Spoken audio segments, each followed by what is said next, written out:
I'm Kailash Nath, your biology teacher. I welcome you all to Doctor's Biology by Kailash Nath. Today we are going to discuss cystic fibrosis.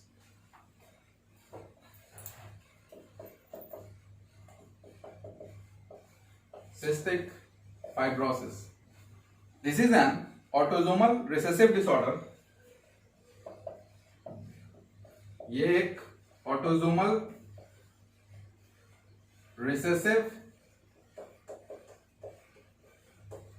Disorder है और ये CFTR gene से related है. CFTR gene, this stands for cystic fibrosis transmembrane conductance regulator gene.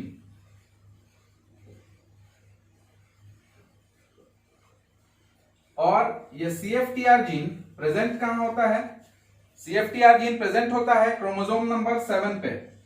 This is present on chromosome number 7. और इसको memorise करने के लिए आपको एक सिंपल सा ट्रिक बता दें कि इंडियन टीम के जो कैप्टन थे Mahendra Singh Dhoni, he used to wear the jersey number 7.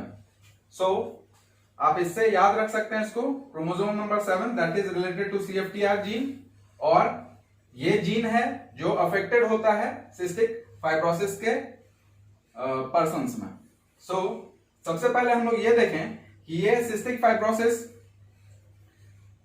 Transmembrane conductance regulator gene, ये जो CFTR जीन है, ये कैसे फंक्शन करता है.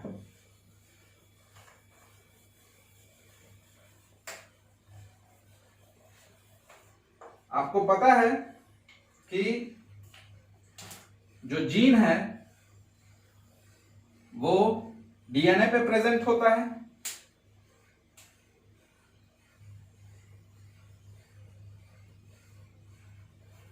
दिस इज DNA और इस पे CFTR जीन प्रेजेंट है. इससे ट्रांसक्रिप्शन के थ्रू mRNA का फॉर्मेशन होगा. दिस इज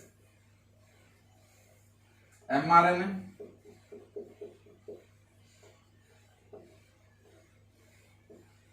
और ये जो प्रोसेस है DNA से RNA बनने का, ये कहां होता है?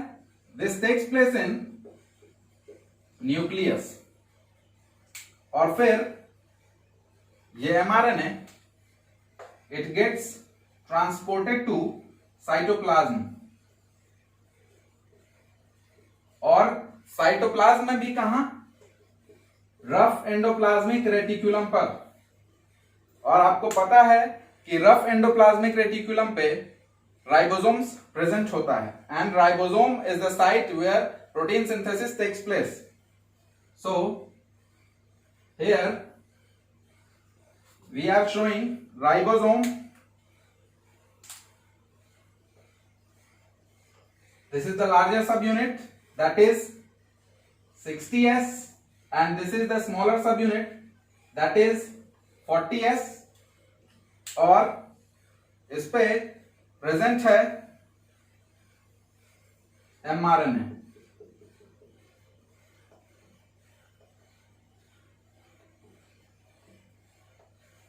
और यहां इसका ट्रांसलेशन होगा और ट्रांसलेशन से प्रोटीन का फॉर्मेशन होगा. कौन सा protein? CFTR protein. This CFTR protein is a channel protein, और ये चैनल प्रोटीन कहां प्रेजेंट होता है? प्लाज्मा मेम्ब्रेन पे. This channel protein is present on, this is the structure of CFTR protein जो कि एक क्लोराइड चैनल प्रोटीन है, and this is present on plasma membrane of epithelial cells. जो हमारे इंटरनल ऑर्गन का आउटर सरफेस बना हुआ होता है, उन सेल्स के ऊपर ये क्लोराइड चैनल प्रोटीन प्रेजेंट होता है। कहां? प्लाज्मा मेम्ब्रेन पे। सी, यहां पर हम लोग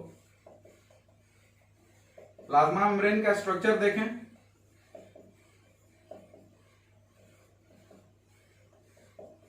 आपको प्लाज्मा मेम्ब्रेन का स्ट्रक्चर पता है, बाइलिपिड लेयर होगा और उसके बीच में प्रोटीन जो है वो प्रेजेंट होते हैं। Here we are showing this CFTR protein.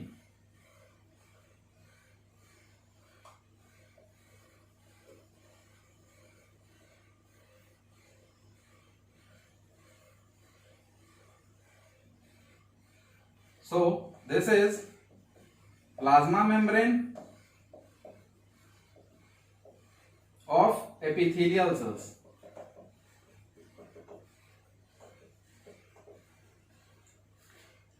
And this is CFTR protein, या ये क्लोराइड चैनल प्रोटीन भी है। Chloride channel protein. और एपिथेलियल सेल्स में प्लाज्मा मेम्ब्रेन के अंदर वाटर प्रेजेंट है। This is water, this is water, and chloride ions are also present. This is chloride ion. और इसके आउटर सरफेस पे, प्लाज्मा मेम्ब्रेन के आउटर सरफेस पे म्यूकस का लेयर होता है, थिक म्यूकस।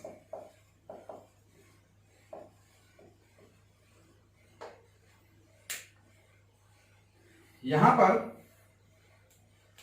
वाटर ऑस्मोसिस के थ्रू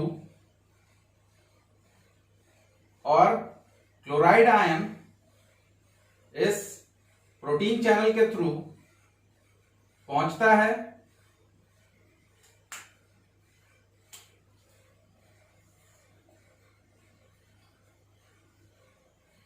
सेल के बाहर, और क्या करता है, इससे जो म्यूकस है उसकी थिनिंग हो जाती है, म्यूकस गेट्स थिन्ड। ये प्रोसेस है नॉर्मल कंडीशन में। CFTR जीन है, वो mRNA का फॉर्मेशन किया, प्रोटीन का सिंथेसिस हुआ, CFTR प्रोटीन बना, और ये CFTR प्रोटीन जो है वो प्लाज्मा मेम्ब्रेन पे प्रेजेंट है, और ये फंक्शन नॉर्मल है। But there is a mutation called delta F508।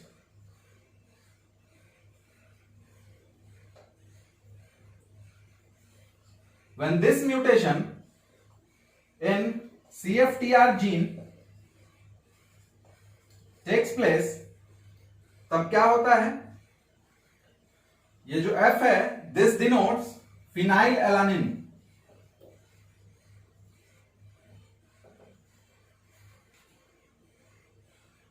तो ये delta F508 mutation CFTR gene में हुआ, और इसके कारण फिनाइल एलानिन जो है वो इस CFTR प्रोटीन से रिमूव हो गया, डिलीट हो गया।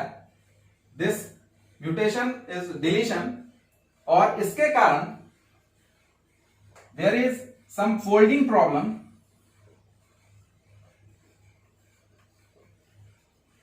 इन दिस CFTR प्रोटीन, और इस कारण से जब ये सेल के प्लाज्मा मेम्ब्रेन पे अटैच होना चाहता है तो ये CFTR यहां अटैच नहीं हो पाता है, और इस कारण से जब म्यूटेशन होगा, इस म्यूटेशन का नाम आप याद रखें डेल्टा F508, ये म्यूटेशन जो है वो CFTR प्रोटीन बनेगा, लेकिन वो उसमें फोल्डिंग की प्रॉब्लम होगी, और इस कारण से क्लोराइड आयन का और वाटर का जो ट्रांसपोर्ट है यहां पर अफेक्टेड होगा, और इसके कारण म्यूकस जो है वो थिक रहेगा। विस्कोसिटी कम करना था म्यूकस का, लेकिन वो हो नहीं पाएगा। ऐसे कंडीशन में क्या होता है कि जो लीवर, पैनक्रियाज या इवन रेस्पिरेटरी ट्रैक्ट का जो ब्रोंक्यूल्स है उसके डक्ट्स में दिस म्यूकस गेट्स डिपोजिटेड और उसमें ब्लॉकेज हो जाती है। और इसके अलावा जब क्लोराइड आयन का ट्रांसपोर्ट अफेक्टेड होता है तो उसके साथ Na+ का भी ट्रांसपोर्टेशन अफेक्टेड होगा, और जो स्वेट है इट गेट्स सॉल्टियर। आप कहेंगे कि स्वेट तो ऐसे भी सॉल्टी होता है but it gets even more saltier due to the presence of chloride ion and Na+ that is sodium in the sweat. So this is the mechanism of CFTR protein function, और इसके failure से cystic fibrosis होता है। Now we will discuss the inheritance of this disorder. आपको पहले हमने बताया कि this disorder is an autosomal recessive disorder. इसका मतलब है कि पेरेंट्स से ऑफस्प्रिंग में ट्रांसमिट होने के लिए दोनों ही पेरेंट्स को एटलीस्ट कैरियर होना जरूरी है। See, let us represent it with the symbol A. This is father and this is the genetic makeup of mother. Both are heterozygous. इससे गैमीट का फॉर्मेशन होगा, मेल गैमीट इधर और फीमेल गैमीट इधर।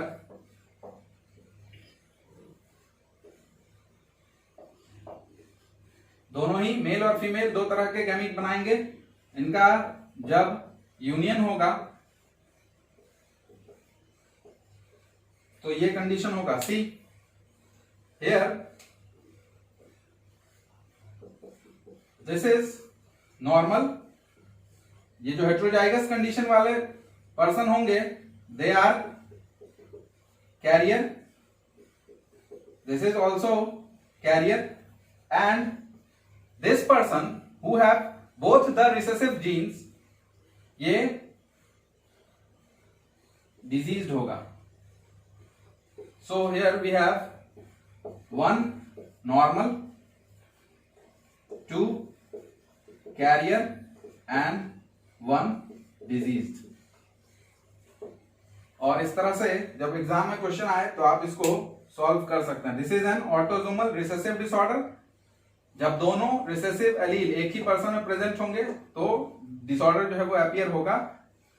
एक होगा रिसेसिव जीन तो career, और अगर दोनों डोमिनेंट जीन है तो normal. So students, this is the inheritance pattern of cystic fibrosis.